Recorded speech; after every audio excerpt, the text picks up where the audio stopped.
Muy buenas tardes. El Ministerio de Educación les da la más cordial bienvenida a esta serie de webinars, Diálogos Ciudadanos para fortalecer la educación, con el tema Protocolos y rutas de actuación frente a situaciones de violencia detectados o cometidos en el sistema educativo. Antes de iniciar con este espacio, escuchemos el mensaje que nos ha dejado el señor viceministro de Educación, José Flores. Adelante el video. Es un honor para mí darles la más cordial bienvenida a este espacio de encuentro y donde renovamos nuestro compromiso con la educación, con nuestros docentes y con toda la comunidad educativa. Desde el Ministerio de Educación trabajamos con firmeza y convicción para brindar herramientas que fortalezcan su labor diaria en las aulas y contribuyan a una educación transformadora. Estamos a puertas de iniciar un nuevo ciclo escolar en la región Costa y en Galápagos, una nueva oportunidad para construir juntos un camino de aprendizaje que responda a los desafíos del presente y abra puertas al futuro. Con este inicio, también renovamos los instrumentos que hemos desarrollado con esmero y compromiso, orientados a garantizar una educación de calidad e inclusiva. En este marco, el día de hoy presentamos el instrumento Protocolos y rutas de actuación frente a situaciones de violencia detectada o cometida dentro del sistema educativo. Esto es una guía clara y necesaria para actuar con responsabilidad y empatía frente a situaciones de violencia en el entorno escolar, brindando estrategias para su abordaje desde distintos escenarios y poniendo énfasis en la atención a grupos vulnerables como niñas, niños, adolescentes con discapacidad. Nuestro objetivo es claro: proteger y garantizar los derechos de cada estudiante, delimitando las responsabilidades de todos los actores educativos, evitando la revictimización y fortaleciendo una cultura de respeto, protección y reparación integral. De igual manera, ponemos a disposición el instructivo de evaluación, una herramienta que no solo orienta técnicamente el proceso evaluativo en todos los niveles educativos, sino que también transforma en una experiencia pedagógica enriquecedora. Este instructivo contempla la evaluación diagnóstica, la evaluación formativa y también la sumativa, los procesos de acompañamiento y refuerzo al estudiantado, la corresponsabilidad de las familias en el proceso de aprendizaje, el seguimiento al desarrollo de los logros en los procesos de enseñanza y aprendizaje y mecanismos de alerta temprana, de bajos desempeños, mejora de calificaciones, procesos de recalificaciones, apelaciones, entre otros elementos claves. Este instructivo representa mucho más que un documento técnico. Es una brújula que guía la labor docente, promoviendo una evaluación que reconoce el esfuerzo, impulsa el progreso y construye confianza. Evaluar es también cuidar, acompañar, proyectar el potencial de cada estudiante. Con estos instrumentos reafirmamos nuestra visión de una educación que transforma vidas, que promueve la equidad y que valora profundamente el trabajo de cada docente como motor del cambio social.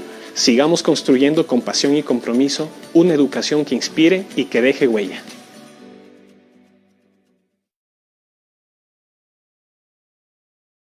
Con este mensaje saludamos a quienes nos acompañan en esta tarde. El señor Gustavo Ayala, subsecretario para la Innovación Educativa y el Buen Vivir. Cristina Ruiz, directora nacional de Educación para la Democracia y el Buen Vivir. María Camila Medina, analista de Educación para la Democracia y el Buen Vivir.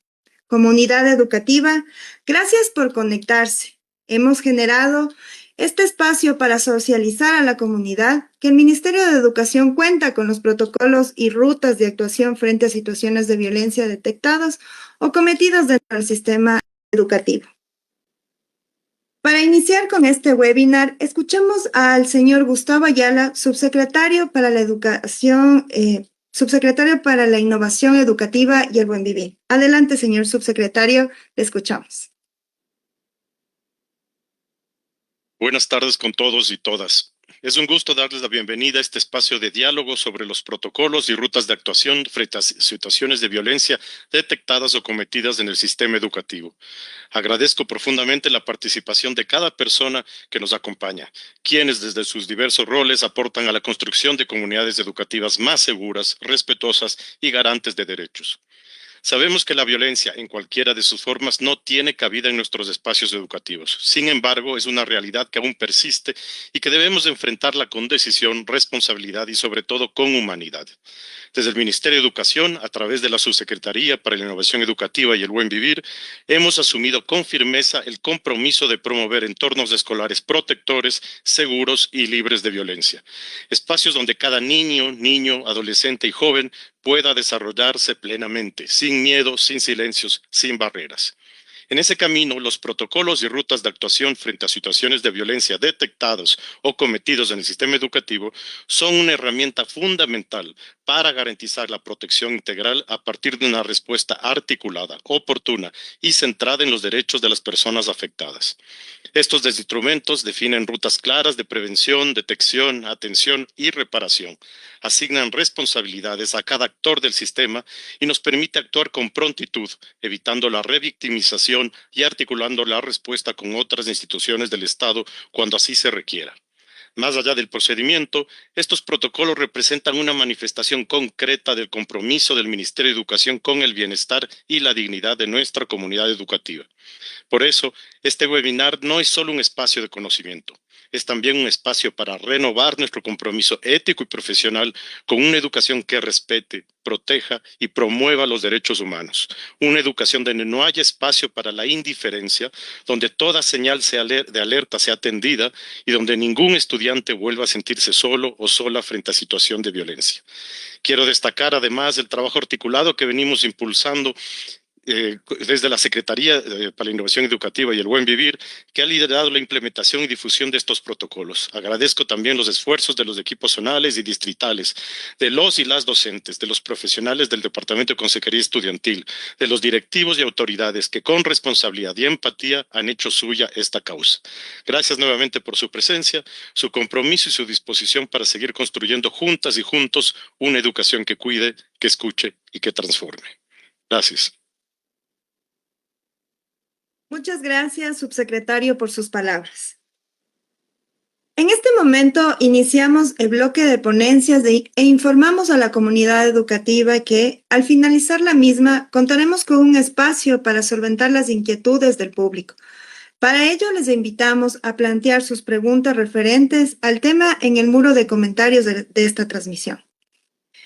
Pues bien, tengo el agrado de presentar a Cristina Ortiz, psicóloga con mención en social y comunitaria y especialista de derechos humanos. Actualmente cursa una maestría en prevención y acompañamiento de conductas adictivas. Tiene amplia experiencia en atención integral, protección de derechos de poblaciones vulnerables, de género, derechos humanos, rehabilitación social y justicia juvenil restaurativa. Ha trabajado en la prevención de riesgos psicosociales y en el acompañamiento psicosocial y comunitario en los departamentos de Consejería Estudiantil. Actualmente es la directora nacional de Educación para la Democracia y el Buen Vivir, subrogante. Adelante, Cristina, la escuchamos. Muchas gracias, Vero. Bueno, muy buenas tardes con todas y todos. En realidad es un verdadero gusto poder compartir este espacio de reflexión y de acción conjunta. Desde la Dirección Nacional de Educación para la Democracia y el Buen Vivir, agradecemos por darse el tiempo para poder participar en este encuentro que tiene como propósito fortalecer la respuesta que damos como instituciones a nivel social también para la protección integral de niñas, niños y adolescentes. En especial frente a estas situaciones de violencia, ¿no es cierto?, de violencia sexual. Además, con este espacio también buscamos visibilizar la importancia del acompañamiento a sus familias, a las comunidades educativas también en estos procesos, que es muy importante. Es importante fortalecer esto dentro de las comunidades educativas y por eso es importante que ustedes también puedan participar dentro de estos espacios donde podemos socializar esta información. Es también muy importante que podamos dar una contextualización acerca de estas situaciones de violencia, ¿no es cierto? Desde el año 2017, como Ministerio de Educación, contamos con el sistema Redevi. Este sistema Redevi es un registro interno que documenta los casos de violencia sexual que son detectados o cometidos en el Sistema Nacional de Educación. Dentro de este sistema se almacena información desde el año 2014 y tiene una cobertura a nivel nacional. Desde el 2014, desde enero del 2014 hasta marzo del año 2025, tenemos registrados 28.600 casos de violencia sexual contra estudiantes. De estos, como podemos ver en la imagen, el 74% han sido cometidos por personas externas al sistema educativo. Y también, como podemos ver en la imagen, 26% corresponden a casos cometidos fuera, ¿no es cierto?, de este sistema. Este contexto también nos recuerda que si bien en los entornos educativos se pueden presentar factores de riesgo, también son espacios claves para poder detectar oportunamente, detectar a tiempo, poder realizar una intervención adecuada y poder fortalecer estos factores de protección que garanticen el bienestar y el ejercicio de derechos, el ejercicio pleno de derechos de las niñas, niños y adolescentes. Además, también es importante que, o conocer, ¿no es cierto?, cuál es como este ciclo de protección integral, y esto está planteado dentro de nuestras rutas y protocolos. Ante estas situaciones de violencia que ocurren dentro o fuera del sistema de educación, el Ministerio de Educación desarrolló los protocolos para poder dar atención a estas situaciones de violencia, en el cual se establecen rutas, ¿no es cierto?, caminos diferenciados para poder prevenir, detectar, denunciar y atender los diferentes casos de violencia entre pares, violencia sexual, violencia intrafamiliar, institucional y actos de violencia cometidos también contra el personal educativo. Estos protocolos están enmarcados en este ciclo de protección integral. Como podemos ver en la imagen, están estructurados en tres ejes fundamentales. Tenemos el eje de prevención, el de atención y el de reparación. Y son una manifestación concreta de la responsabilidad que tiene el Estado frente a las niñas, niños y adolescentes. Estas rutas y protocolos que tenemos son una herramienta técnica para poder actuar con claridad, con prontitud, coordinadamente entre todos los actores de la comunidad educativa, así como para poder realizar las derivaciones y articulaciones de las instancias externas al Ministerio de Educación, como son el Ministerio de Salud, la Fiscalía, el Ministerio de la Mujer y Derechos Humanos, entre otras instancias que pueden ser externas o internas. Entonces, estos protocolos, estas rutas nos permiten identificar cómo podemos actuar, cómo podemos articularnos. Además, las rutas también promueven una intervención oportuna, articulada y de libre revictimización, con un enfoque centrado siempre en la protección y restitución integral de los derechos. Esto nos permite también entender que al contar con este ciclo, ¿no es cierto?, este ciclo de protección integral, nosotros como ministerio estamos dando cumplimiento a nuestro rol, a la responsabilidad que tenemos dentro del sistema de protección integral. Por eso es importante trabajar con las otras instancias, las otras instituciones, para poder dar un cumplimiento integral a la atención a estos casos. Además, es importante también mencionar que los protocolos y rutas de actuación que tenemos son de aplicación obligatoria, ¿no es cierto? ¿Qué implica? ¿Qué implica esta obligatoriedad? Es decir, es para todas las instituciones educativas del país. Es para todas las instituciones de todos los sostenimientos, es decir, para instituciones educativas de sostenimiento fiscal, particular, fiscomisional, municipal. Esta obligatoriedad es importante considerarla porque el no cumplir con esto implica la vulneración de derechos de las niñas, niños y adolescentes. Entonces, este tema de la obligatoriedad sí es importante que lo tengamos en. Además, la omisión, ¿no es cierto? El no cumplir estas rutas y protocolos o cumplir los plazos que están establecidos dentro de estos documentos nos pueden conllevar a sanciones administrativas e incluso acciones penales. Entonces, sí es importante que la comunidad educativa conozca estas rutas y protocolos que nos permiten garantizar el bienestar de nuestras niñas, niños y adolescentes. Bueno, a continuación voy a darle paso a mi compañera María Camila Medina, quien nos va a exponer acerca de la ruta, ¿no es cierto?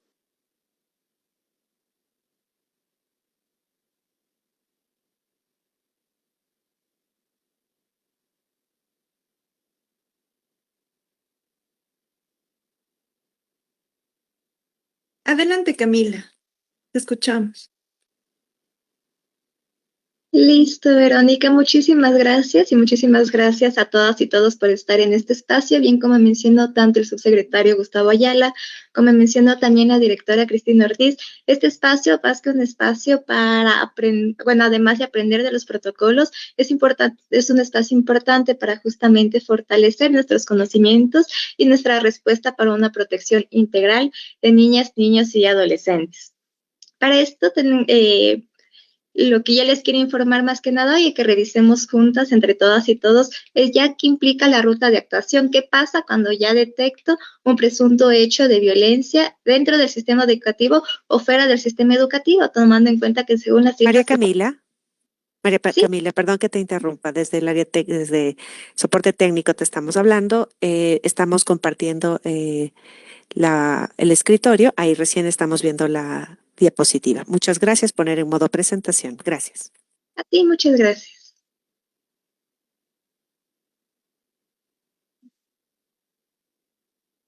Listo, me esperan un minuto.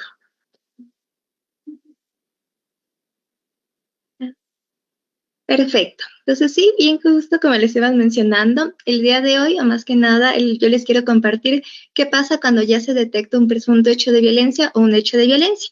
Y todo comienza, el primer paso que es clave es justamente el de la detección.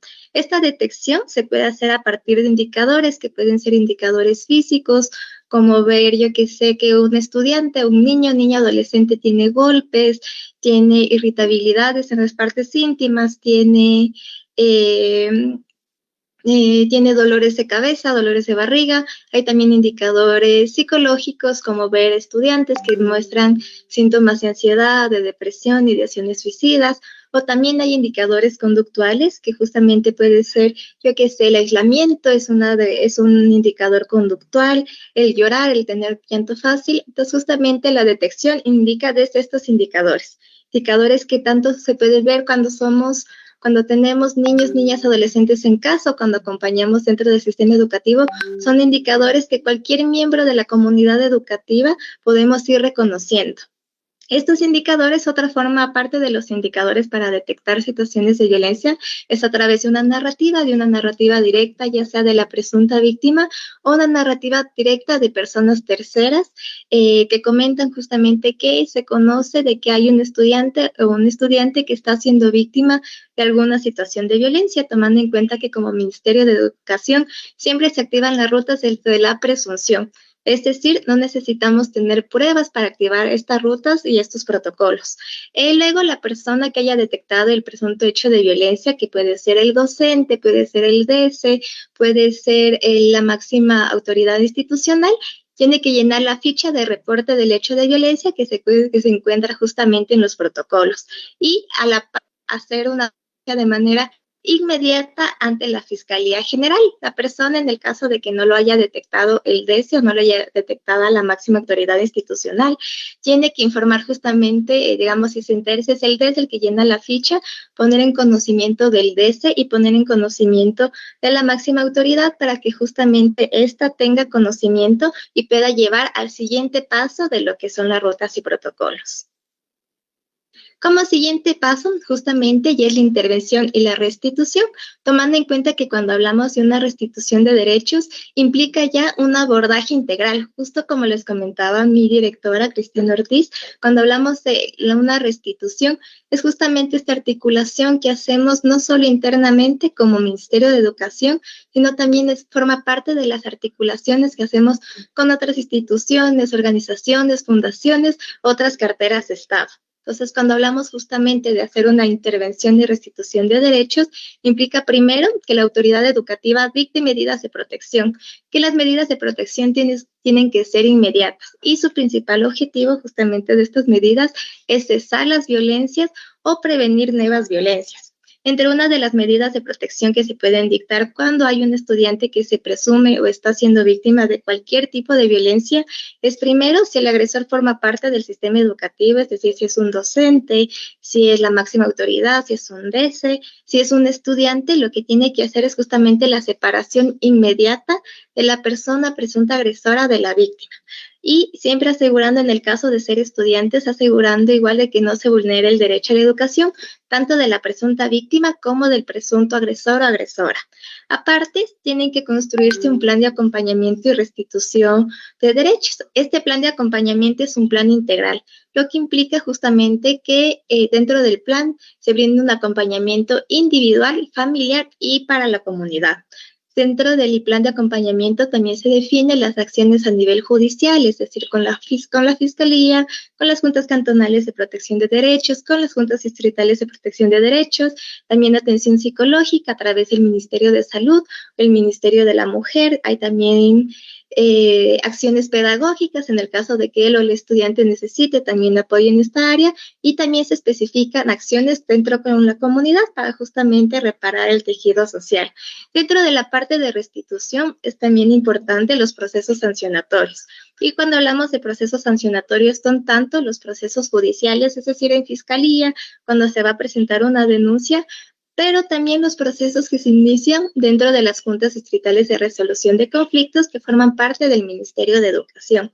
Estos procesos estas juntas pueden iniciar tanto procesos sancionatorios cuando son miembros de la comunidad educativa o contra una institución cuando son particulares, y en caso de estudiantes iniciarse procesos disciplinarios, tomando en cuenta que en la intervención hay que construir también un plan de acompañamiento de atención psicosocial para los estudiantes cuando son presuntos agresores, porque justamente vemos que las violencias que se pueden reproducir cuando son niños, niñas, adolescentes, hay un aprendizaje atrás que es importante, que más que verlos como agresores, verlo como estudiantes que es muy probable que también estén viviendo una situación de violencia que hace que la reproduzcan o que la normalicen. Después de esto pasamos justamente al tercer paso de lo que son nuestras rutas y protocolos. El tercer paso es justamente la derivación, que es esta derivación que lo hace la máxima autoridad institucional, y es justamente esta articulación con otras carteras de Estado y que también forma parte de los planes de acompañamiento. Y eso se hace a través también de una ficha de derivación que lo pueden encontrar en los protocolos y rutas de actuación. Entonces, lo que hace la máxima autoridad es llenar esta ficha, identificar primero qué necesidades tiene este estudiante, qué requiere, tomando en cuenta que todas las víctimas, todas las personas son distintas. Y una persona va a necesitar una atención especializada centrada justamente en la persona, porque es justamente desde un enfoque de derechos humanos. Entonces, con base a las necesidades individuales, familiares, contextuales y comunitarias del estudiante, la máxima autoridad, en acompañamiento con el DS institucional o DS de las direcciones distritales, van a identificar qué necesidades tiene este estudiante y qué tipo de acompañamiento necesita, para con base en eso definir con quién articular, con qué otras instancias fuera del sistema educativo tenemos que articular, y justamente para poder garantizar la protección de derechos de este estudiante y también garantizar su derecho a la educación. Cuando ya se realiza la derivación, justamente pasamos a la cuarta fase de nuestras rutas y protocolos, que ya está en el margen de reparación.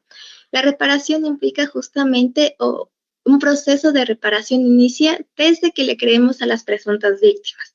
Como madres, como padres, como profesionales que acompañamos las infancias y las juventudes, podemos y somos parte de brindar justamente estas herramientas de reparación desde que les creemos a las víctimas, desde que no cometemos actos revictimizantes, como por ejemplo minimizar los hechos, no creerles, dudar, llamarles de mentiroso, mentiroso, a ver, dame pruebas para ver si es cierto. Entonces, justamente cuando hablamos de reparación, implica todo el proceso que conlleva desde que se detecte el presunto hecho, que es con creerle a las víctimas, hasta las acciones que van de cómo articulamos con otras instancias del Estado. Entonces, dentro de estas medidas de reparación, también son medidas que las puede dictar tanto a nivel administrativo, las juntas distritales de resolución de conflictos, o también medidas judiciales que los puede hacer a través de las unidades judiciales o el sistema de justicia. dentro del sistema o dentro de las instituciones también construimos o fortalecemos la reparación a través de una reparación del tejido social, que justamente, como les mencionaba mi directora Cris, los protocolos están basados en un ciclo de reparación, que eso implica de que parte de la reparación es volver siempre a la prevención. Entonces, parte de la reparación del tejido social implica el implementar medidas de prevención dentro de la comunidad educativa para que estos hechos no vuelvan a pasar. Y justamente como Ministerio de Educación, las metodologías que creamos, que desarrollamos y que implementamos tienen como principal objetivo el que sean metodologías que involucren a toda la comunidad educativa, que involucra a los estudiantes, a las familias, a los docentes, a los DS, y que todas y todas podamos fortalecer nuestras herramientas para poder prevenir situaciones de violencia, justamente incrementando los factores de protección dentro del sistema educativo, dentro del sistema familiar y dentro del sistema social. Una vez que ya o cuando ya hemos o se han tomado las medidas de reparación, vamos a la quinta fase, que sería justo, gracias, el seguimiento. No sé si se puede ver porque tal vez no está tan claro, pero dentro del seguimiento es justamente algo circular, porque tengamos en cuenta que la respuesta que hacemos es un ciclo de protección. Eso implica que justamente es estar haciendo seguimiento de si las medidas que implementamos como Ministerio de Educación están funcionando, están garantizando el derecho a la educación de los y las estudiantes, pero también el derecho a vivir una vida libre de violencia y libre de discriminación. Entonces, es justamente de las medidas, de los planes de acompañamiento, de las medidas de reparación que se han implementado en respuesta y en atendiendo justamente esta situación de violencia, hacemos seguimiento y ese seguimiento se tiene que hacer bimensualmente a cargo tanto de la institución como distritos de educación y se hace justamente seguimiento a este plan integral, tanto para las y los estudiantes que son víctimas de estos hechos de violencia, pero también para los y las estudiantes cuando se presume que son las presuntas personas agresoras también de estos hechos. Entonces, como vemos, frente a una respuesta no hay una fase que termina, sino justamente para prevenir violencias es algo que tenemos que hacer todos los días, en todas las acciones y durante todo, más que nada, durante casi toda nuestra vida, porque nosotras, todas y todos podemos y somos más que nada guardianes de derechos. Entonces, con eso les comenté como de manera breve y de manera, digamos, muy específica cómo funcionan y cómo se activan las rutas de violencia que están establecidas en nuestros protocolos. Y con eso, muchísimas gracias. Muchísimas gracias, María Camila Medina. Agradecemos por sus valiosos aportes.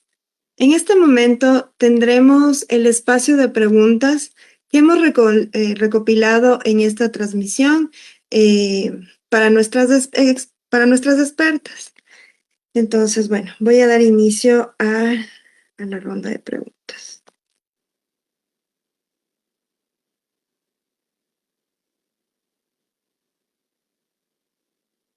¿Qué es el ciclo de protección integral ante situaciones de violencia en contra de los niños, niñas y adolescentes? Por favor, si me pueden ayudar con esta pregunta. Claro, Vero, sí, la voy a responder yo. ¿Qué es el ciclo de protección integral? ¿No es cierto? Este ciclo de protección es un enfoque articulado que nos permite guiar la actuación del sistema educativo frente a estas situaciones de violencia que afectan a las niñas, niños. Este ciclo, como les había comentado en la exposición, está estructurado de 3 ejes, que son la prevención, la atención y la protección y la reparación junto con la restitución de derechos. Entonces, sí es importante identificar qué es la prevención, qué es la atención, a qué nos referimos cuando decimos de reparación y restitución de derechos. Entonces, la prevención integral busca reducir estos factores de riesgo y fortalecer los factores de protección a través de acciones formativas, de sensibilización, de promoción de entornos seguros, de promoción de derechos también. Tenemos el otro eje que es el de atención y protección integral, que nos permite actuar de forma inmediata y coordinada ante una situación de violencia, activando las rutas, los protocolos, emitiendo las medidas de protección, realizando las denuncias a nivel judicial como a nivel administrativo, según corresponda, de acuerdo a cómo se dé la situación. Y finalmente también tenemos el eje de reparación y restitución de derechos. ¿Qué busca este eje, no es cierto? Busca garantizar que las víctimas reciban un acompañamiento integral, lo que contempla un acompañamiento legal, un acompañamiento psicológico, un acompañamiento médico y pedagógico, para que puedan continuar su trayectoria educativa sin ningún riesgo de revictimización. Es decir, devolviendo esta oportunidad, ¿no es cierto?, que pueda tener esta continuidad educativa dentro del sistema. Gracias, Vero. Muchísimas gracias, Cristina. Pues bien, tengo otra pregunta más. ¿Cómo los protocolos y rutas de actuación frente a situaciones de violencia detectadas o cometidas dentro del sistema educativo garantizan la protección integral de los y las estudiantes? Por favor, si me ayudan con la pregunta. Claro que sí, Vero. Las rutas y protocolos de actuación son herramientas técnicas, ¿no es cierto?, que tenemos, pero además de ser herramientas técnicas, son herramientas normativas que nos permiten al sistema educativo responder de forma organizada, oportuna y centrada en derechos ante cualquier situación de violencia. Estas rutas establecen procedimientos claros para cada una de las fases del ciclo de protección que las habíamos visto con anterioridad, tanto desde la detección de estos indicios de violencia, se pasa por la denuncia formal, se activan las medidas de protección, se brinda el acompañamiento integral, tanto a las víctimas como a sus familias, se da la reparación del daño y se articula con otras entidades del sistema de protección. Entonces, estas rutas además también contemplan el tipo de violencia, si es una violencia sexual, entre pares, intrafamiliar, institucional, evitando esta revictimización y garantizando una actuación bajo un enfoque de género, interseccionalidad y pertinencia. De esta forma, podemos garantizar esa protección integral de las y los niños, activando todas estas fases, dando cumplimiento a cada una de estas acciones que están dentro de estos ejes y que también nos había compartido en cada una de las fases, ¿no es cierto? No podemos saltarnos pasos de estas fases porque es un camino que va paso a paso. Entonces, el hecho de saltarnos una de las fases, una de los caminos, ya nos permite que esta protección no sea integral. Entonces, eso es lo que nos permite tener estos documentos de rutas y protocolos. Te agradezco nuevamente, Cristina. Pues tengo otra pregunta, por favor. Dice, ¿cuál es el rol de los distintos actores de la comunidad educativa en la aplicación de los protocolos y rutas de actuación frente a situaciones de violencia detectadas o cometidas dentro del sistema educativo? No sé si me ayudan, por favor. Claro, Vero, sí es importante esta pregunta. ¿Por qué? Porque la protección de niñas, niños y adolescentes es una responsabilidad de todas y todos, de todas las personas que conforman la comunidad educativa. Es una responsabilidad compartida porque cada actor de la comunidad tiene un rol fundamental en esta aplicación de las rutas y protocolos. Entonces, sí me voy a permitir hacer esta diferenciación de cuál es el rol, cuál es mi actuar, ¿no es cierto?, como docente, como autoridad institucional, como familia, como estudiante, como funcionario incluso del distrito y de la zona, porque cada uno tiene un rol específico en esto. Entonces, los docentes y el personal de ese, al estar en contacto directo con estudiantes, son clave en la detección temprana de estas situaciones o de estos indicios de violencia y en el acompañamiento socioemocional. Entonces es importante aquí este rol. Yo detecto de manera temprana para poder llegar a dar o a cumplir las otras fases o las otras partes del protocolo.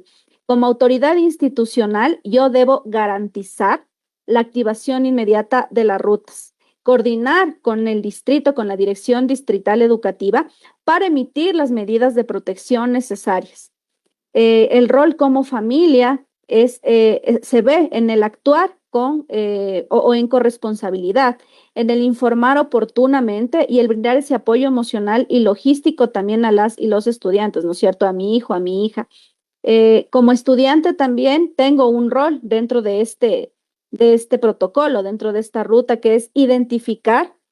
Y si yo identifico una situación, reportar estas situaciones de violencia, tanto si yo estoy siendo víctima, es decir, si yo estoy atravesando esta situación, como si la observo, si la identifico, si la veo. No puedo convertirme en parte de este ciclo de violencia. Entonces, mi responsabilidad como estudiante también es poder denunciar estas situaciones de violencia. Igual como funcionarios distritales y zonales tenemos responsabilidades dentro de estas rutas y protocolos, y es el de hacer seguimiento a los casos, aplicar las sanciones si es que corresponde y articular esta respuesta interinstitucional que hablábamos en el ciclo de violencia y también dentro de la derivación. Por ejemplo, si es que realizamos una derivación o hacemos la denuncia en fiscalía, si es que hacemos una derivación al Ministerio de Salud, alguna junta, es nuestra responsabilidad hacer el seguimiento a esto, más allá de activar, es el seguimiento para que puedan darse las respuestas oportunas o para la víctima. Este enfoque de corresponsabilidad convierte a la comunidad educativa en un entorno protector, donde ninguna señal de alerta va a pasar desapercibida. Tenemos que tomar en cuenta que la institución educativa debe convertirse en un espacio seguro, debe convertirse en un factor de protección, ¿sí? No tenemos que ser un factor de riesgo, tenemos que ser un espacio de protección donde podamos garantizar el bienestar de las y los estudiantes. Muchísimas gracias, Cristina. Pues bien, tengo otra pregunta. Dice, ¿cómo involucrar a toda la comunidad educativa para una protección integral ante situaciones de violencia? Por favor, si me ayuda.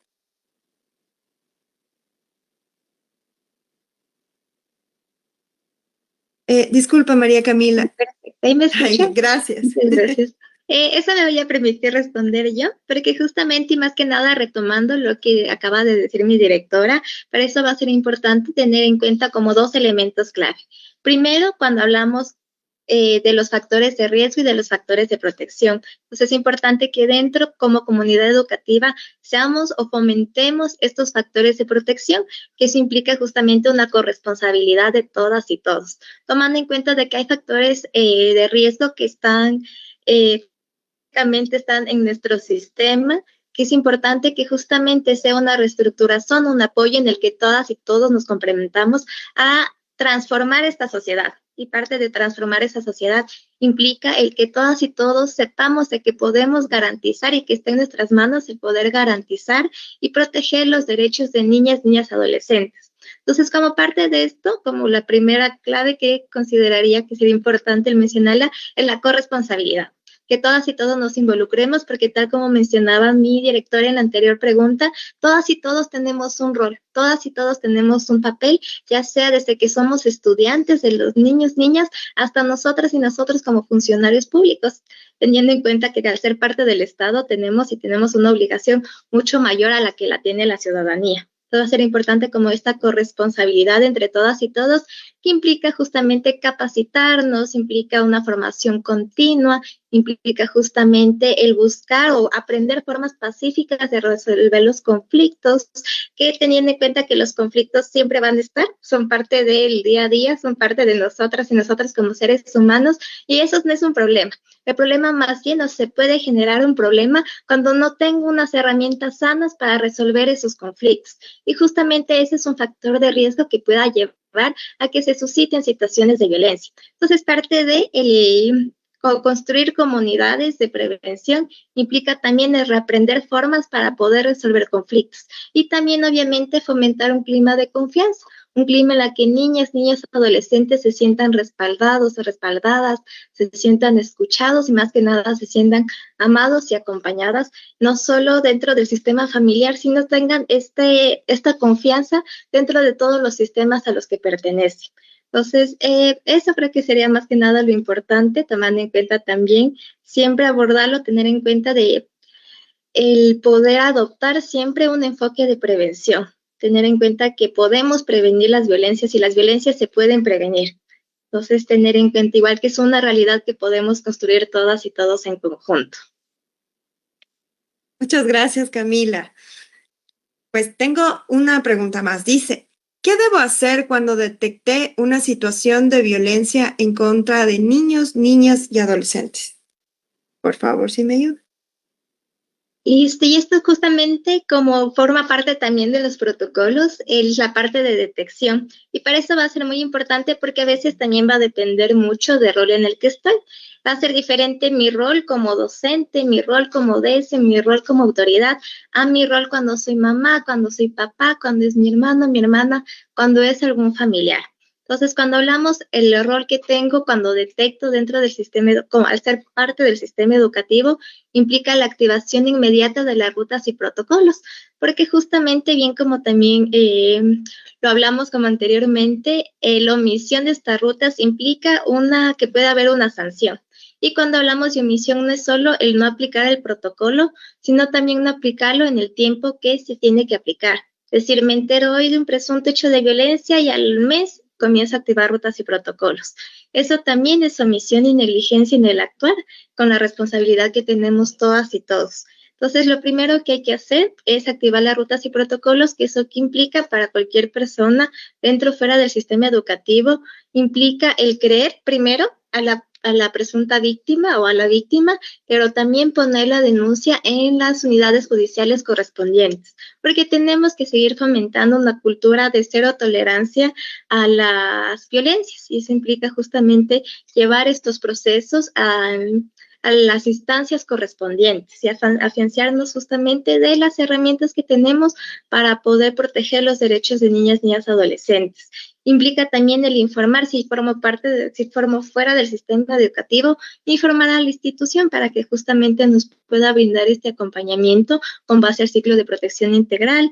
Implica justamente el estar informados, informadas de los procesos legales, los procesos administrativos, pero también del apoyo y de la atención articulada con otras instancias que nos puede brindar una reparación integral para la víctima, que más que nada es la persona central de todo proceso.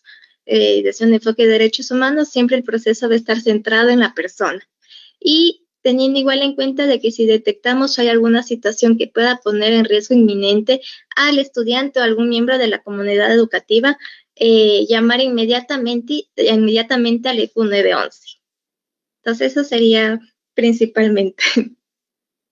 Muchísimas gracias, Camila. Pues bien, llegamos a la última pregunta. Es más bien, ¿qué recomendaciones darías a los directivos o docentes que aún tienen dudas sobre el rol en la activación de los protocolos?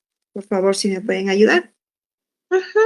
Para esto va a ser primero clave de que no veamos, justo como lo mencionó el subsecretario al inicio de la presentación, de que no veamos los protocolos como un documento más, como un trámite, sino más bien lo veamos como una herramienta real que nos puede garantizar un proceso que pueda restituir los derechos de las y los estudiantes, las víctimas, pero también que lo veamos como una forma en la que yo, como ser humano, como persona, puedo garantizar y proteger los derechos de niñas, niños y adolescentes que principalmente son un grupo prioritario para nosotros como staff. Entonces va a ser primero esto, el tener en cuenta de que los protocolos no son solo un documento, sino lo que implica, y lo que implica, y lo vamos creo que a repetir mucho siempre, implica un ciclo de protección integral, un ciclo donde esperamos o el objetivo es que las violencias no se vuelvan a repetir, y en caso de que una persona haya vivido una situación de violencia,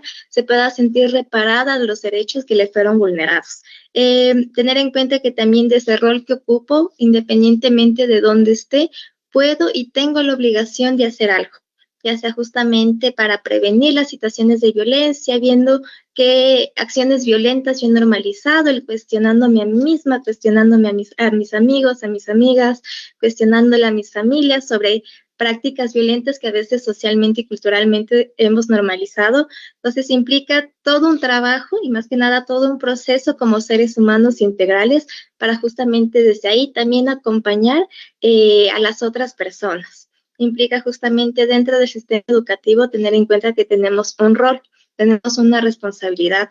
Más que nada tenemos una obligación para construir espacios educativos que sean más seguros y que sean más pacíficos para los y las niñas y adolescentes.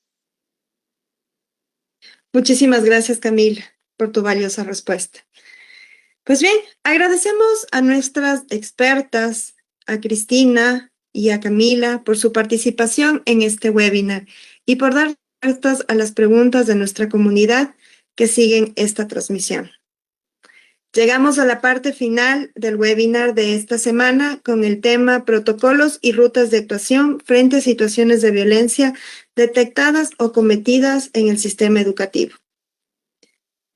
Recuerden seguirnos a través de nuestras cuentas de redes sociales en X y TikTok, @educación_EC, o en Facebook e Instagram, @Ministerio de Educación Ecuador. Adicional a esto, invitamos a toda nuestra comunidad educativa para que visiten nuestra página de carnetización digital, que es https://educacion.gov.es, @carnetización_medio digital_soy Mineduc, el cual les invitamos para que pueda ver nuestros profesionales de la educación y nuestros docentes puedan ver todos los beneficios que cuentan al participar en este beneficio que es la carnetización digital. Agradecemos a todos por acompañarnos en esta tarde y que tengan una excelente tarde. Muchas gracias.